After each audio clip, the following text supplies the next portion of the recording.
A veces forzarme para que me escuchen, ¿eh? Bien, vamos a empezar el tema 1B, que se llama propiedades de mezcla. El tema 1B tiene una particularidad. Hay partes que son repaso de termodinámica y hay otras partes que son una serie de temas particulares que les estamos enseñando nosotros. Hay una mezcla de termodinámica y de fisicoquímica que tienen que a veces que a lo mejor no lo han visto bien. Esa última parte lo vamos a ir un poquito rápido porque vamos a tener prácticamente un repaso. Lo que nos vamos a detener más tiempo es en los ensayos de determinación de propiedades. Bien, bibliografía. No hay bibliografía.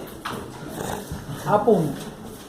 Hay un apunte de la cátedra que está allá en la fotocopiadora. Ese apunte se llama tema 1B, propiedades de mezcla. Dice 2007, 2008, no ha cambiado porque sigue siendo más o menos lo mismo. Si ustedes lo comparan con el PowerPoint que les estoy presentando ahora, van a notar que es un poco más que en el PowerPoint. Hay información súper abundante, pero les va a servir en caso de que tengan necesidad de saber ¿y qué es esto? Entonces van a tener información para leer y para averiguar algo más de lo que nosotros consideramos básico para la materia. Muy bien. ¿Por qué nos interesa tanto las propiedades? A nosotros en las operaciones unitarias, en la separación. Así me puedo mover, me gusta caminar cuando doy clase. Bien. ¿Por qué nos interesa tanto a nosotros conocer las propiedades? Básicamente, conocer las propiedades nos va a permitir saber cómo distintas sustancias van a variar la magnitud de sus propiedades y la relación entre ellas a los efectos de poder saber cómo separarlas. La idea nuestra es separarlas. Las operaciones unitarias, todo lo que sea operaciones de transferencia de materia, es básicamente cómo separar sustancias. Eso es lo que le explicó el ingeniero Caballero hace un ratito. Nos interesa la transferencia de materia, es básicamente cómo separar sustancias. Por ejemplo, un secado, cómo sacar el agua de un elemento húmedo que puede ser desde un durazno que estoy secando hasta un mineral que lo tengo que tostar, pasando por todo lo que se nos puede ocurrir, madera, preparar, por ejemplo, en el caso de la refinación, la preparación del aceite, por ejemplo, secar el grano para poder ser el grano o la semilla, en el caso que vamos a ver la semilla de uva, hay que secarlo para llegar a determinadas condiciones de proceso. Y eso implica separar agua de un lado. La refinación o destilación que se hace en una refinería o la destilación común y silvestre del alambiquero que fabrica licor clandestino es también una separación de agua, alcohol y se le agrega alguna sustancia. También es una transferencia de materia. Lo que es importante conocer qué propiedades podemos aprovechar para hacer esa separación y cómo varía la magnitud de esas, cómo varían esas propiedades de forma tal de decir, bueno, si yo subo la presión, estas dos sustancias se van a separar más difícilmente, entonces me conviene trabajar bajando la presión. Eso es lo que vamos a enseñarles, que lo vamos a ir viendo a lo largo de toda la materia, porque en el rigor todos los procesos de separación, las influencias que tengamos de la presión, de la temperatura, la vamos viendo a medida que vamos viendo el proceso o la operación de separación, perdón. Pero acá, básicamente, si nosotros vemos las operaciones, algo muy sencillo, yo quiero hacer una transformación, la que a mí se me ocurre. A ver, propongan algunos de ustedes. ¿Y el whisky, muchachos? Vamos a eso, whisky. Yo quiero hacer whisky. Ajá. Entonces necesito transformar, supongamos que vamos a hacer whisky irlandés que se hace con maíz. Vamos a hacer un tipo de whisky irlandés que se hace con maíz. Primero necesito el maíz y que el maíz, el almidón del maíz, se transforme en alcohol por acción de un microorganismo, por ejemplo. Entonces eso es lo que llamamos reacción. Cambiamos la estructura química de la materia. Cambiamos la materia. De algo que es almidón, sacamos alcohol. O de algo que es un azúcar, por ejemplo, fructosa, que sería el azúcar de uva, sacamos alcohol por la acción de una reacción, en este caso biológica, de un microorganismo que actúa como un reactor. Puede darse otra cosa en la industria, un cracking catalítico. tengo un hidrocarburo pesado. Ajá, ¿y qué hago con el hidrocarburo pesado? Y no me va a dar mucha nafta, me va a dar poca nafta, bueno, a ver cuánto faltar en Argentina. Pero no es rentable para mantener una producción. Entonces, alguien, allá hace muchos años, ya que dicen que 100 años, se le ocurrió inventar el cracking, dicen que fue por un accidente. La leyenda dice que un hombre que estaba alimentando un horno de una refinería, que el horno tenía que calentar el petróleo para entrar a la torre de fraccionamiento. Y ese hombre en la noche se quedó dormido. Entonces le dio demasiado fuego al horno, no reguló el combustible que aportaba y parte del petróleo se carbonizó adentro de los tubos del horno. Digamos, se tapó el horno. Al otro día, cuando vieron qué pasó y el hombre se había despertado, lo primero que hicieron fue ponerlo afuera de la destilería. Después, uno de los ingenieros dijo, che, ¿por qué dio tanta nafta esta noche la destilería? Dicen que fue entera. Entonces, ahí se inventó el cracking, industrialmente. Partamos moléculas pesadas para hacer moléculas más livianas y esas moléculas más livianas se van a convertir en un componente de las naftas. O sea, que otra clase de reacción. Pero para llegar a esas condiciones, supongamos que nosotros tenemos una determinada materia prima. Volvamos al maíz del wiki. Te digo, me interesa más ese tema porque mi formación básica, aparte de ingeniería industrial, yo tengo una maestría en tecnología química y soy especialista en reactores biológicos. Entonces, tenemos que preparar el maíz, tenemos que molerlo, tenemos que primero secarlo, después molerlo y después separar el almidón. Separamos las impurezas y los residuos y ahí lo metemos en la reacción. En la reacción, ¿qué va a pasar?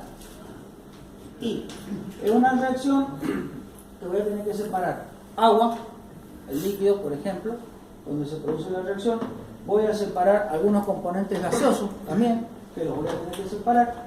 Y después de esto está el producto. Pero el producto así, tal como está, a mí no me sirve bien, porque a un whisky le falta concentración de alcohol. Entonces tengo que aparte separar el agua que sobró acá, para llegar al tenor alcohólico. ¿Alguno ha visto alguna vez, ha tenido la oportunidad de ver una planta de preparación de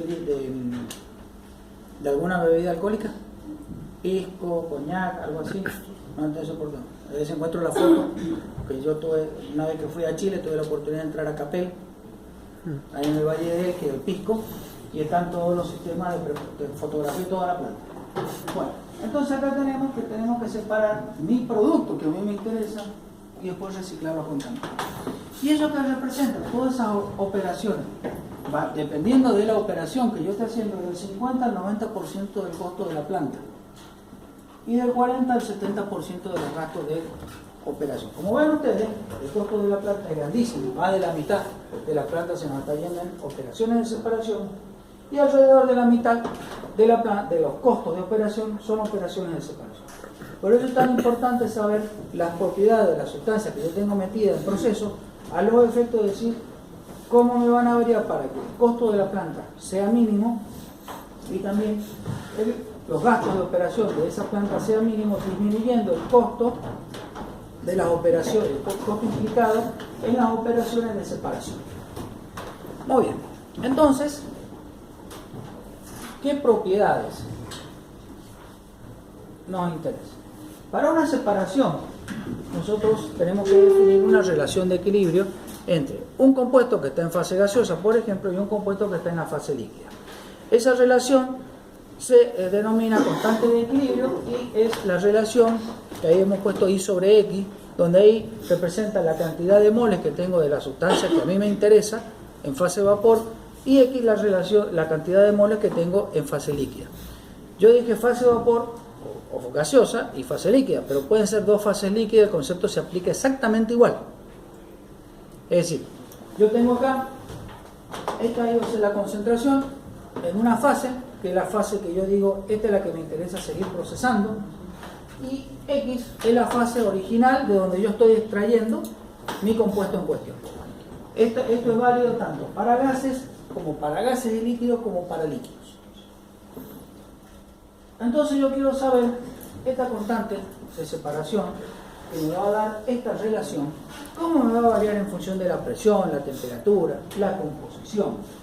Entonces tengo que saber de qué depende. Para ello tengo que medir algunas propiedades. ¿Cuántas propiedades nos hace falta para definir un sistema?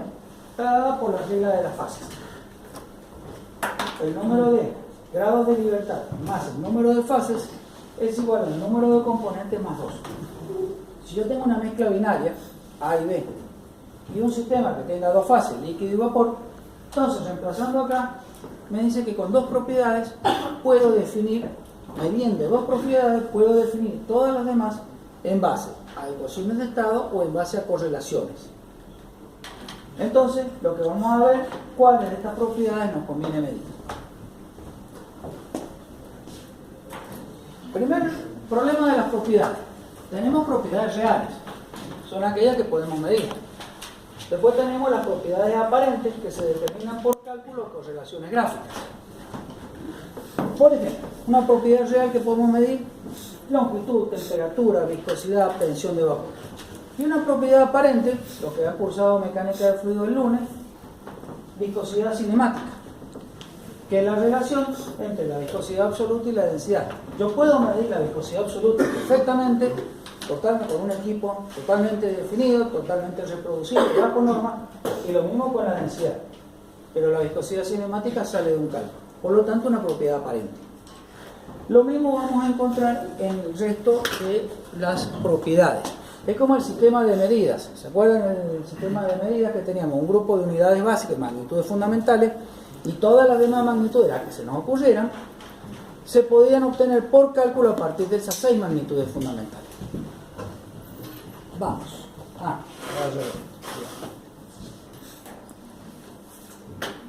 Vamos a ver las propiedades que nos interesan. Primero, la de las sustancias puras.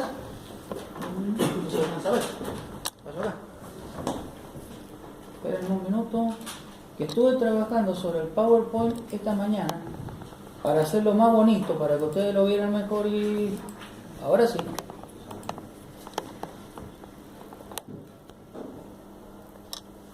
Y cambié los colores, los fondos de pantalla, entonces, porque digo, se me van a aburrir con todo blanco y todo negro. Entonces ahora sí.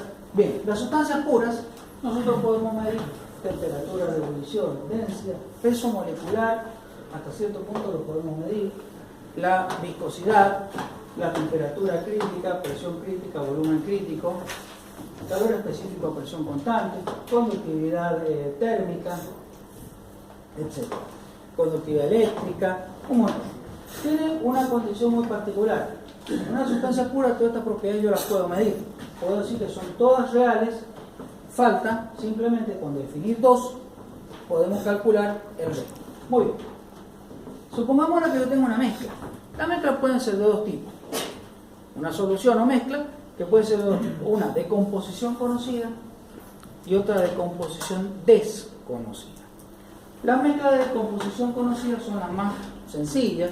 Por ejemplo, yo tengo una mezcla de aromáticos: benceno, tolueno, etilbenceno, xileno. Los famosos BETEX, los contaminantes cancerígenos solubles en agua. La otra parte de la información es ambiental, ya se estarán dando cuenta.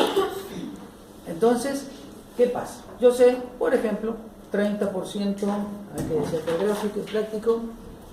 Bueno, 38% de un compuesto, 28% del otro compuesto, 39% del otro y 1% del resto. Yo conozco de cada una de esas propiedades, de cada uno de esos compuestos, conozco esto. Entonces, la mezcla se va a comportar de acuerdo a reglas sencillas. Por ejemplo, la densidad de la mezcla va a ser igual a ¿qué? A la sumatoria de la densidad de cada uno de los componentes multiplicada por su fracción en volumen. Esto sale muy sencillo, ¿por qué? De la masa. La masa total es la densidad por el volumen, ¿se acuerdan? Sí. Por la forma en que definimos densidad, que es masa por unidad de volumen. Entonces, la masa va a ser volumen por densidad. Si yo reemplazo eso acá lo pongo multiplicado por volumen, acá B sub I, que es cada componente, y después dividido por volumen, B, este B chiquito que yo tengo acá, es B sub I sobre B total. Es la fracción en volumen. Por ejemplo, y así podemos proceder con todas las sustancias que tengamos en la mezcla. Caso particular, tanto de la temperatura como de otras propiedades, podemos establecerla en forma volumétrica, una temperatura de ebullición media volumétrica, con esto es la fracción en volumen, una temperatura de ebullición media molar, que esto no es otra cosa que la fracción molar de los componentes. ¿Se acuerdan de química? Sí. Más o menos. Bien. Y esta es la temperatura de ebullición media gravimétrica. Se usa la W por weight en inglés. Y la fracción en peso. Entonces con esto nos podemos manejar relativamente bien si el número de componentes, o sea, si conocemos el número de componentes, sean 4, sean 100, pero los conocemos. Ahora, ¿qué es una mezcla de composición desconocida? Ahora, la mezcla de composición desconocida es aquella cuya composición es muy difícil de determinar, si no imposible. El mejor ejemplo que nosotros tenemos de mezclas de composición desconocida, y el que más dolores de cabeza sigue dando en la Tierra todavía, es el petróleo. El petróleo, que es esto negro que ven acá, para el que alguna vez no vio mucho petróleo, por acá, que lo están metiendo en una bolsita, en una botellita para una medición en un pozo directamente. Abren la canilla del A y B, del elemento de superficie, y uno carga la muestra ahí. Bueno, ¿qué problema tiene el petróleo? Fíjense, tiene el número de átomos de carbono de cada uno de los componentes puede ir desde 1 hasta más de 50. 1, ¿se acuerdan cuál era? El metano, CH4. Y más de 50 no sé cómo se llama. Yo llegué, me acuerdo en química orgánica, yo llegaba hasta licosano.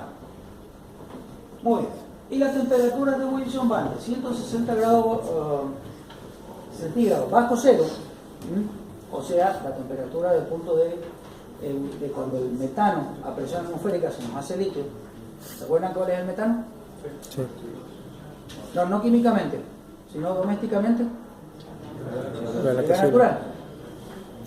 El gas natural que usamos para calefaccionarnos, para hacer andar los vehículos, es metano. Y por supuesto, hay compuestos que se mantienen sólidos a 583 grados, los asfaltos y las resinas. Ustedes han visto, el asfalto se saca del petróleo. Y sea de acá en Mendoza, en San Juan, o en el desierto del Sahara, el asfalto se mantiene estable. ¿Por qué? Porque a esa temperatura no se funde todavía. Yo en mi vuelta por los campos petroleros, por ejemplo, un suelo contaminado con petróleo en verano acá en Mendoza se calienta a 70 grados, he metido un termómetro. O sea, una mancha de petróleo está a 70 grados en verano acá en Mendoza con una temperatura ambiente de 35 grados. Muy bien, entonces cualquiera de ustedes me puede decir, bueno, pero más o menos tenemos una idea de unos 50 componentes. No sería difícil sacarlo, por ejemplo, con un cromatógrafo. O sea, es una cromatografía. Veamos estos métodos instrumentales. Tenemos lo que distinguen muchos componentes y lo que no distinguen componentes. Ustedes dicen, bueno, ¿cómo medimos esa propiedad? ¿Cómo puedo sacar los componentes? Ya yo estoy buscando cómo sacar los componentes.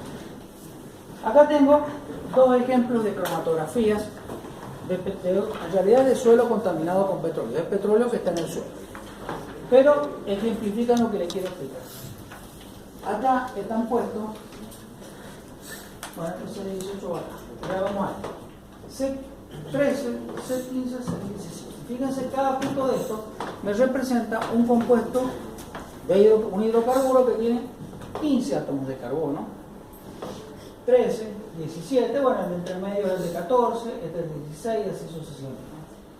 Pero ustedes ven acá, vamos al 15, acá. Yo tengo estos piquitos ahí dando vueltas que están entre el 15 y el 14, o entre el 15 y el 16. ¿Qué representan esos piquitos? Los isómeros. Los isómeros. Y no sabemos exacto cuántos isómeros son, porque esto está hecho en una forma de análisis que ya muchos compuestos se han evaporado. Pero acá, a veces, dentro de la base de un mismo pico, tenemos otro isómero que en la cromatografía, ¿ustedes se acuerdan de físico-química algo como era? ¿Química? Vamos. Es para afectar a los profesores. ¿Cómo es la cromatografía? La cromatografía es un proceso de separación, también es otra operación unitaria que no la vamos a ver nosotros porque no se aplica en la industria solamente a los medicamentos. Entonces, ¿qué es lo que ocurre? Nosotros hacemos pasar por un soporte determinado, ese soporte normalmente es un medio poroso, impregnado de una sustancia, que interactúa con las sustancias que yo quiero separar. Entonces, ¿qué ocurre? Esta sustancia yo la obligo a pasar por una diferencia de presión, por acción de la gravedad, por ejemplo. La cromatografía más sencilla es la que se hace en papel, que se cuelga el papelito, se pone acá la muestra y va cayendo y se va separando. Eso lo pueden ver en un libro de físico-química, es muy sencillo de entender. Entonces, ¿qué pasa? Mis compuestos van a interactuar con el soporte, pero al interactuar con el soporte, unos debido a esa interacción, van a avanzar más rápido que otros por el efecto de esta fuerza impulsora, que puede ser un gas que está pasando, un líquido que lo está arrastrando, o la acción de la gravedad. Entonces se me van a empezar, uno va a tardar en salir, supongamos, 10 segundos. Otro va a tardar en salir 15 segundos. Otro va a tardar en salir 20 segundos. Entonces, si yo puedo separar los compuestos, todavía no sé qué son, y los tengo que comparar con un patrón que yo conozco. Un patrón, por ejemplo, C13, un patrón C15, un patrón C16 o 17. ¿Se dan cuenta? Pero acá hay el pico, esto me forma un pico en la señal del detector. Pero acá capaz que estaba saliendo el C15 parafínico. Y acá me está saliendo el C15 ramificado. Tenemos muchos. Imagínense 15 átomos de carbono. 1, 2, 3, 4, 5, 6, así hasta llegar a 15. Esto es un parafínico puro. Pero yo puedo tener ramificado. Y como combinación de ramificado, mi C15 puede tener uno acá, otro acá, otro acá, otro acá. 1, 2, 3, 4, 5, 1, 2, 3, 4, 5, 6, 7, 8, 9